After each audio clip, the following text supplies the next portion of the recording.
ये देखो हजारों जहाज अभी भारत के इंडिया के नीचे से जा रहे हैं। अपने फ्लाइट ट्रैक करने वाला ये मैप तो हजारों बार देखा होगा, जिसमें आपको 20,000 एरोप्लेन्स आसमान में कीड़ों की तरह उड़ते हुए दिख जाएंगे। पर पानी जहाज यानी शिप्स भी कुछ कम नहीं है भाई। ये जो रूट है ना इंडिया के नीचे वाला इंडियन ओशन का रूट, ये पूरे विश्व का ट्रेड का बैकबोन है, क्योंकि पूरे विश्व का 40% ट्रेड यही से होता है। यानी इंडियन ओशन इज पावरफुल, ठीक है। पर यहाँ शॉकिंग बात यह है कि पूरे धरती पे इंडिया एक लौता ऐसा देश है जिसके नाम पे एक समुद्र है पूरा, दी इंडियन ओशन। इस समुद्र के सामने इंडोनेशिया भी है, अफ्रीका भी है, एंटार्क्टिका भी है, ऑस्ट्रेलिया भी है। पर आपने ऑस्ट्रेलियन ओशन, इंडोनेशियन ओशन तो नहीं सुना होगा, या अमेरिकन ओशन, रशियन ओशन तो नहीं सुना होगा। और जहाँ तक समुद्र में लीगल हक की बात है तो वो तो ज्यादा नहीं होता है ना। देश का जमीन इंडिया का जो ऐसे नीचे का पार्ट है, ये जहाँ खत्म होता है वहाँ से बस 22 किलोमीटर दूर तक लीगल हक होता है किसी देश का। पर इस पूरे रीजन नीचे एंटार्क्टिका तक पूरा का इंडियन ओशन नाम इसलिए पड़ा क्योंकि पहले के समय से अभी के समय तक भारत का जो भौकाल रहा है, इन्फ्लुएंस रहा है, वो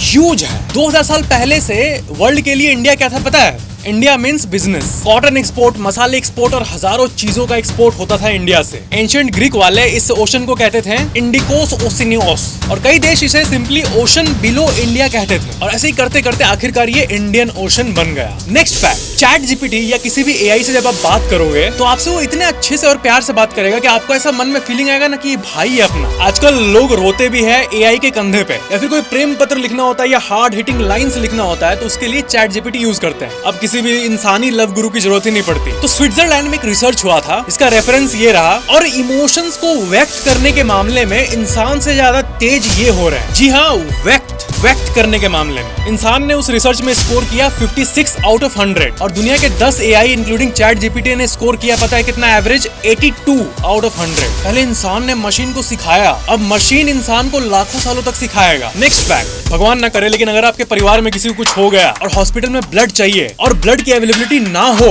उसी समय, तो ये जीवन की सबसे बुरी फीलिंग्स में से एक होती है, और इसी के चलते हजारों लोगों की जान जाती है। और किसी का रेयर ब्लड ग्रुप हो जैसे कि ओ नेगेटिव या ऐसा, तो सिचुएशन बहुत क्रेजी हो जाता है। जापान ने इसी मामले में कमाल किया है, एक यूनिवर्सल आर्टिफिशियल ब्लड बनाया। यूनिवर्सल वर्ड पे ध्यान देना, चाहे आपका रेयर ब्लड ओ नेगेटिव हो या विश्व का सबसे रेयर ब्लड हो गोल्डन ब्लड, वो जो क्रेजी ब्लड है, ये आर्टिफिशियल ब्लड सबके साथ कंपैटिबल है। अब आप पूछोगे कि टेस्ट किया गया है कि नहीं भाई? हाँ, 12 असली लोगों के अंदर इस ब्लड को घुसेड़ा गया है और बूम, टेस्ट सक्सेसफुल रहा। और इसीलिए विश्व के सारी साइंटिफिक इंस्टीट्यूशंस पगला गई है ये देख के। जापान कहती है कि 2-3 सालों में ये टेक्नोलॉजी विश्व के हर हॉस्पिटल में ये पहुंचाने की कोशिश करेगी। कहा जा रहा है कि ये सेंचुरी के, सदी के सबसे बड़े इन्वेंशंस में से एक है। लाइक और सब्सक्राइब जरूर करना।